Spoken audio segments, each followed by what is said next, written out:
Hello everyone. Welcome back to STS, Science, Technology, Economy, Strategy 등을 고민하는 곳입니다. 지금부터 상당한 기간 동안 제가 볼 때는 적어도 한 5년 이상 조선업 공급 부족, 수요 초과 상황 지속될 것으로 저는 보고 있습니다. 그래서 조선주가 코스피 주도 업종이 될 거다. 이런 점 다시 한번 정리해 보려고 합니다. 진리는 상식에서 멀지 않다는 말, 이 말은 진리라고 저는 보고 있습니다.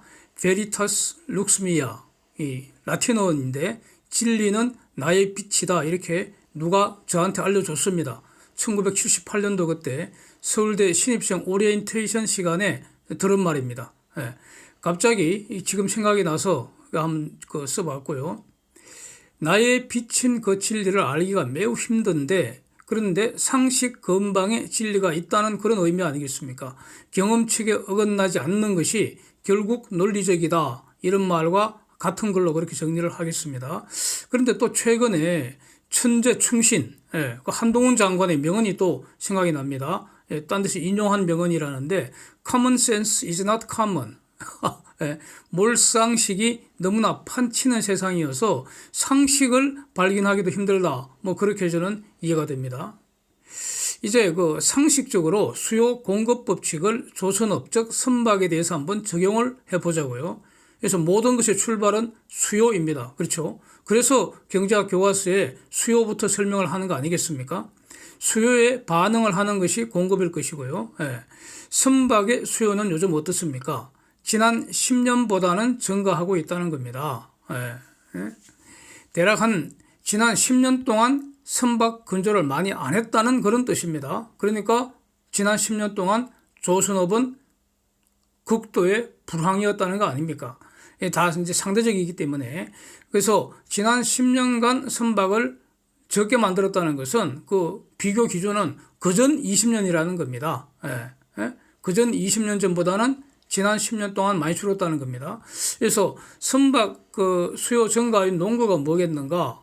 가령 배는 20년 내지 30년이면 이제 수명을 다 하니까 지금 상황은 고물배만 자꾸 쌓이고 있다, 이런 뜻이죠. 그래서 수리비하고 유지비를 고려하면은 지금쯤부터는 새로 만들길 시작을 해야 한다는 겁니다. 이게 바로 조선업의 고유의 호황 사이클 시작했다, 이런 뜻이 되는 것이고요. 그런데 이제 과거와 달라진 게 있죠. 배를 새로운 전혀 다른, 과거와는 다른 전혀 새로운 배를 만들어야 한다, 이런 겁니다.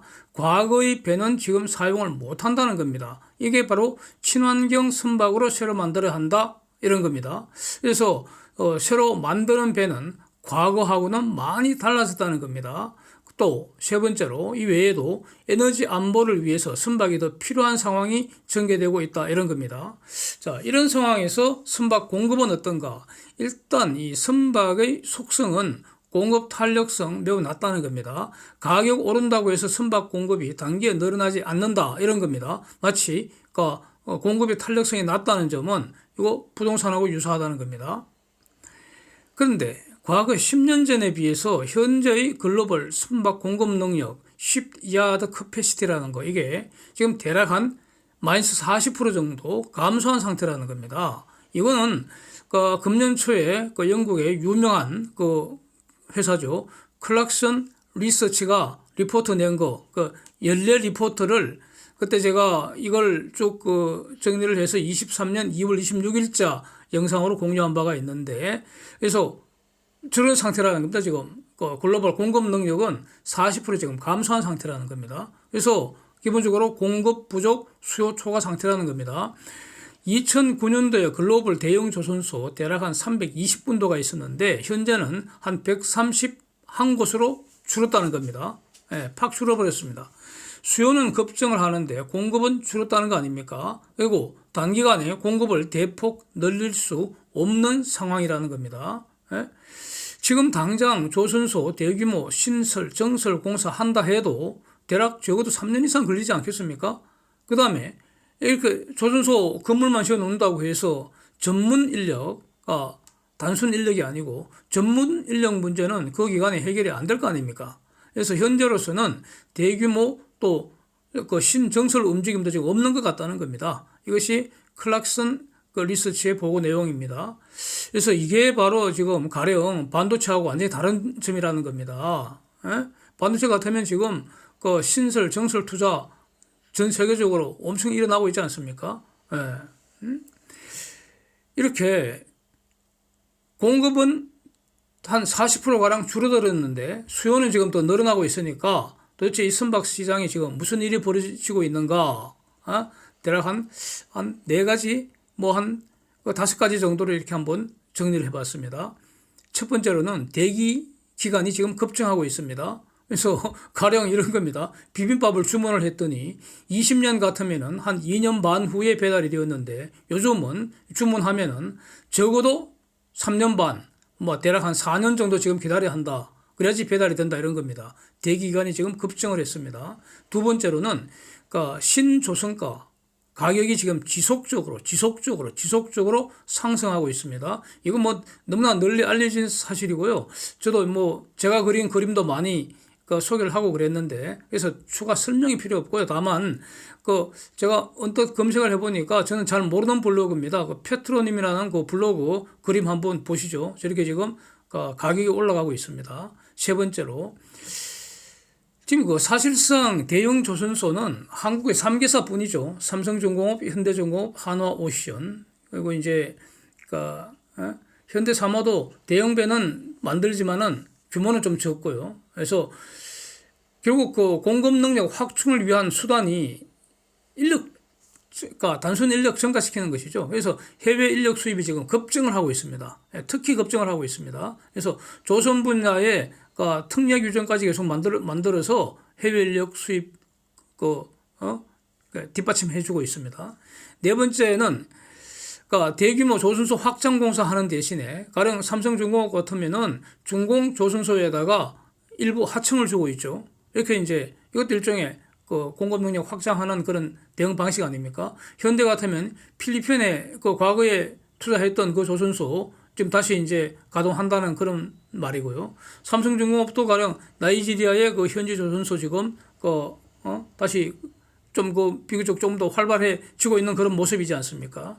예. 다섯 번째로는 공급 능력 늘려주기 위해서 좋은 방법 중에 하나가 바로 기술 혁신입니다. 그러니까 더 좋은 배를 더 빨리 만드는 겁니다. 그래서 지금 최근에 나왔던 삼성중공업이 세 가지 어떤 분야 기술 혁신이 있었지 않습니까? FLNG에서는 모듈식으로 했다는 것이고요. 그 다음에 LNGC에서는 기존에 화물창 4개이던 것을 3개로 줄였다는 거 아닙니까? 그렇게 했더니 보일 오브 레이트, 자연적으로 기화되는 가스, 이거 줄이는 게 중요한데 이게 추가로 5%나 감소시켰다는 것이고요. 그러니까 4개를 3개를 줄였으니까 재료비라든지 그 다음에 더 빨리 만들 수 있겠죠. 같은 배이지만 그 다음에 또 컨테이너 선에서는 설계를 변경을 해서 화물 적재량을 8%나 더 증가시켰다는 것이고요. 그 다음에는 듀얼 퓨얼로 하는데 듀얼 퓨얼이 이중 연료가 메탄올일지 암모니아일지 고객이 원하는 대로 할 수 있도록 이렇게 기본적으로 표준 설계를 만들었다는 겁니다. 이게 바로 더 좋은 배, 더 빨리 만들어내겠다. 그래서 공급 능력을 확대시키는 그런 대응 방식 아니겠습니까? 이런 일들이 지금 일어나고 있습니다. 그런데 글로벌 공급 능력이 10년 전보다 대략 한 마이너스 40% 줄었다는 사실, 이거 진짜 매우 주목을 해야 할 것 같습니다. 지금까지 경기 확장을 주도해왔던 다른 대부분의 업종들, 이런 업종들이 소위 말해서 주식시장에서 지금까지 주도 업종이라고 분류가 되었던 그런 업종들 아닙니까? 그런데 이런 업종들은 저는 앞으로는 장기간 만성적으로 공급 초과에 시달리게 될 걸로 봅니다. 지금과는 완전 다른 상황입니다. 이것도 이전에 여러 영상에서 정리를 한 내용인데 이유는 이겁니다. 지난 50년간 고도 성장기였다면 미래 50년은 저성장 시대라는 겁니다. 한 번도 경험하지 못한 장기 저성장 시대가 지금 오고 있다는 겁니다. 이미 지금 진행 중입니다. 그래서 지금까지 주도 업종들은 과거의 고도 성장에 적응하는 규모를 유지했기 때문에 지금 본질적으로 전부 공급 과잉 상태라는 겁니다. 저거 구조조정, 아주 혹독한 구조조정이 기다리고 있다 이런 겁니다. 그런데 조선업종은 어떻습니까? 선제적으로 지난 10년간 그야말로 혹독한 구조조정을 이미 거쳤습니다. 예. 라면은 큰형이고 말이죠. 따뜻한 라면은 국물은 꿈도 못 꾸고요. 식은 빵 조각을 콧물에 찍어 먹으면서 살아남았다 이겁니다. 예? 무시무시한 구조조정 이미 다 마쳤다는 겁니다. 그래서 조선업종은 지금 군살 하나도 없습니다. 완전히 근육질 몸매만 쫙 남은 상태이지 않는가 그렇게 봐야 할 것 같다는 겁니다. 이거 단적인 사례가 바로 그 대우조선 망하는 것이 바로 어제 끝났습니다. 어제 대우조선 그 한화로 이제 그 한화 그룹이 인수를 해서 이름을 한화오션으로 어제 비로소 그 임시주주총회에서 바꿨다는 거 아닙니까? 새 출발한다는 것인데 대우조선 망하는 것이 지난 10년간 그 혹독한 불황기에 대우조선이 망가져서 그게 공식적으로 끝난 게 어제 끝났다는 거 아닙니까? 이런 상황입니다. 그래서 이런 거 다 고려하면은 조선업종이 앞으로 코스피 주도업종 된다는 겁니다. 그래서 대형 조선소는 삼성중공업, 현대중공업, 한화오션 요 3파전일 것이고요. 현대미포는 중형 조선소이기 때문에 이 대형 조선소하고는 노는 물이 완전히 다릅니다. 노는 물이 다르기 때문에 같이 취급하면 안 된다고 저는 보는 입장이고요. 그리고 여기서 이제 가령 이제 한화조선, 한화오션을 보면은 어저께도 뭐 수시로 보는 그 그림인데 금년에 YTD 수익률이 1등이었습니다. 1등. 그래서 그런데 한화오션은 수주도 꼴찌고요. 수주 잔고도 꼴찌고요. 재무구조는 아주 끔찍한 수준인데 왜 금년 들어서 유독 시장의 인기를 독차지했는가 이런 거 아닙니까? 물론 이제 그 금년 초를 기준으로 본다면은 그 고점에서 가장 많이 폭락을 해 있었습니다. 가장 많이 폭락한 상태에서 올랐기 때문에 금년 1월 1일부터 현재까지 YTD 수익률은 이제 1등이라는 건데 이제 한화그룹이 인수를 했으니까 프레시머니, 아무런 제약이 없는 새로운 돈이 유입되는 것, 요건 분명히 호재가 맞습니다. 그런데 그래도 이제 재무구조가 개선은 되겠지만은 이거 완전히 워낙 나쁜 상태이기 때문에 재무구조 개선 효과는 언발에 오줌 누는 그런 수준 아니겠는가? 저게 문제가 아니고 앞으로 이제 수주를 많이 받아야 되는 것이죠. 그런데 기본적으로 상승 분야에서는 수주 꼴찌이고 수주 잔고도 꼴찌라는 겁니다. 근데 이제 그 대우조선 한화오션 같으면은 지금 그 글로벌 안보 환경이 지금 묘하게 지금 변하고 있기 때문에 전체적으로 글로벌 방산 수요가 지금 엄청나지 않습니까? 그래서 K방산도 지금 주도주로 지금 뜨고 있는 그런 상황인 것 같습니다. 이것도 뭐 여러 번 계속 말씀드린 내용인데 한화가 캐나다 잠수함 건조 가능성 현재로서는 가장 높게 저는 보고 있습니다. 한화 분명한 건 한화가 포함되는 건 저는 확실하다고 봅니다. 그렇게 봅니다. 그래서 이걸 이제 먼저 반영하는 거 아닌가 이렇게 볼 수 있을 것 같습니다. 그래서 호재인 거는 분명한데 저희 관점은 이렇습니다. 삼성중공업, 현대중공업, 한화오션 이 3개사 도크 쇼티지 상황입니다. 즉 공급 부족 상황이라는 겁니다. 그러면 한화가 잠수함을 건조하면은 상선 건조 못하지 않습니까? 한정된 자원으로 이걸 하면 저건 못하지 않습니까? 그렇잖아요. 이거는 말이죠. 잠수함 건조하는 그 특수선 도크가 별도로 있는가 없는가 이거하고는 전혀 무관한 것입니다. 그래서 한화가 잠수함 건조 늘릴수록 상선은 삼성중공업과 현대중공업, 현대사모 이런 데로 갈 수밖에 없지 않겠습니까? 그래서 결국 한화의 그 잠수함 수준은 한화만의 호재가 아니라 삼중과 현중에게도 똑같은 호재다. 저는 이렇게 보고 있습니다. 근데 그동안 이제 삼중이나 현중에는 반영이 안 되고 한화오션만 반영된 거 아니냐. 그렇다면 앞으로는 삼중한테도 반영되지 않겠나. 뭐 이렇게 본다는 뜻입니다. 그래서 키신저가 얼마 전에 보도되는 걸 봤는데 이대로 미중 간의 갈등이 지속된다면 3년 내지 5년 내에 3차 세계대전 가능성 확 올라간다 이러면서 그러니까 3차 세계대전은 다 이제 피하고 싶지 않습니까? 그러니까 서로 친하게 지내는 방법을 지금부터 열심히 찾아내라 뭐 이렇게 그 조언을 했다 이런 이렇게 보도가 나왔죠. 예. 근데 저는 사실상 이미 3차 세계대전 시작해서 이미 전쟁 중이다 저는 이렇게 보고 있습니다. 예.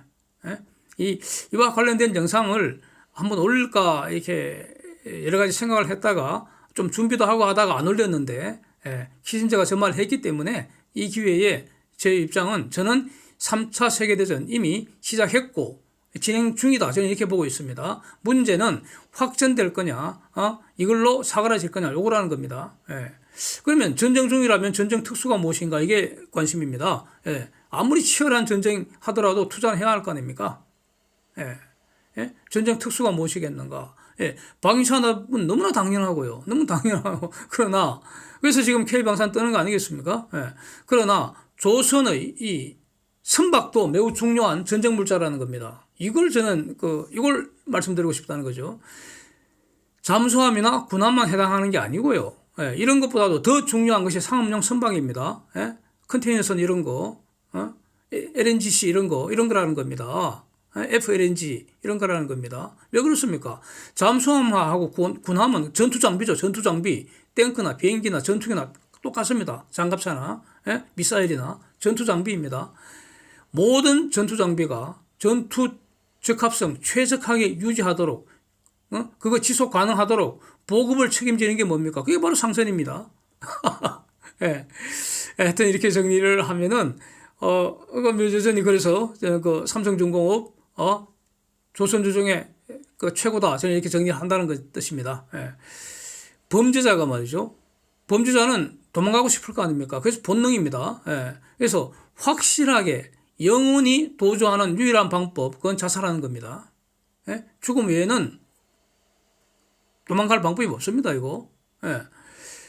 노무현이라는 사람은 대통령이라는 그 모섬으로 근무하는 그 기간에 최소 650만 불, 대략 우리 돈으로 878억 원 정도 지금 환율로 이렇게 돈 받은 거, 요 뇌물이죠. 요게 이제 문제가 돼서 모섬을 그만둔 후에 이게 피의자로 입건이 되어서 수사를 받고 있었죠.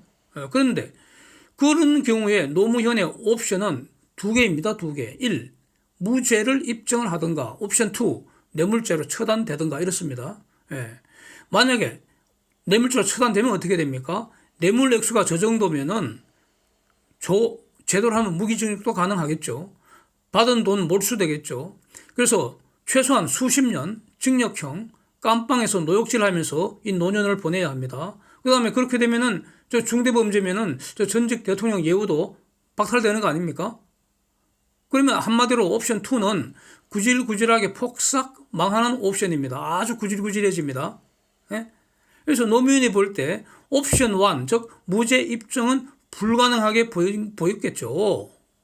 그러니까 옵션 2, 구질구질하게 폭삭 망하는 것밖에 없는 것 같으니까 이런 고약한 상황을 영원히 탈출하고 돈도 지키고 전직 대통령 예우도 지키고 그래야 남은 가족이 먹고 살 거 아닙니까? 그래서 자살이라는 방식으로 도주한 것이 본질 아닙니까? 도주 자살입니다. 도주 자살. 물론 유죄 확정 판결은 없습니다. 유죄 판결이라는 것은요, 범죄자, 살아있는 범죄자를 처단하려는 게 그게 목적입니다. 그 범죄자가 자살했으니까 더 이상 재판 진행할 수가 없지 않습니까? 수사라는 것은 유죄 확정 판결 받는 게 목적 아닙니까? 그러니까 수사할 필요도 없는 거 아닙니까? 재판이 안 되니까. 그래서 수사 안 한다, 수사 못 한다. 그게 공소권 없음, 그 종결 처분하는 거 본질 아닙니까? 여기서 문제는 자살했다고 모든 수사 멈춘 거, 이게 진짜 문제라고 생각합니다. 남은 공범자 더 철저히 수사해서 처단하고 뇌물은 찾아서 몰수를 해야 되는 거 아닙니까? 왜 그거 안 했습니까? 아직도 저는 불만입니다. 저런 경우는 자살했다 하더라도 도주 자살이기 때문에 전직 대통령 예우도 박탈하는 게 법 취지에 맞지 않겠습니까? 저는 그렇다고 봅니다. 그런데 지금 이와 반대로 끝나버렸습니다. 흐지부지 돼버렸습니다. 그래서 그런데 어느 날부터 도주 자살한 그 노무현이 마치 무슨 본받을 거 있다고 제삿날에 저 보시는 사진처럼 지금 우르르 모여 있습니다. 도대체 무슨 지랄 하는지 모르겠습니다. 저거 몹시 불편합니다. 뇌물은 매우 중대한 부패 범죄입니다. 예, 이것이 드러난 이상 검사가 수사하는 건 너무나 당연하지 않습니까? 예? 아니 검사가 뇌물 받으라고 노무현을 시킨 것도 아니잖아요. 예? 중대 범죄 혐의자인 노무현을 수사한 검사를 그런데 욕실해야 되는 그런 좌빨들이 있다는 거 아닙니까? 완전히 희한하지 않습니까? 예. 결국 좌빨 저거편 대통령 뇌물 받은 거 감춰주고 수사하지 말지 왜 수사했냐고 지금 그 지랄하는 거 아닙니까? 예. 이것이 노무현 정신입니까? 도대체 노무현 정신이라는 게 뭡니까? 예? 뇌물 범죄 걸리면 도주 자살하는 것 외에 뭐가 남은 게 있습니까? 본받을 게 뭐가 있습니까? 저는 하나도 없습니다. 예, 있으면 좀 가르쳐 주십시오. 예. 예. 찢제명이나 송트남이나 이모남국이 만약에 부엉이 바위에서 폴짝 해버리면 그러면 노무현처럼 추모한다고 지랄할 겁니까? 예?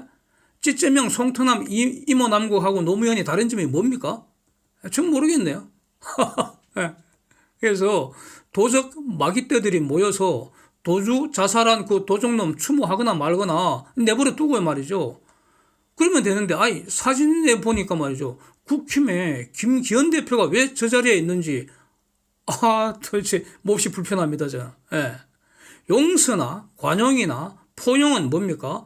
도주 자살한 노무현이 다시 지발로 무덤에서 기 나와서 처벌받아라 이겁니다. 그렇게 죄값을 치르라는 겁니다. 그 후에 비로소 가능한 거 아닙니까? 예?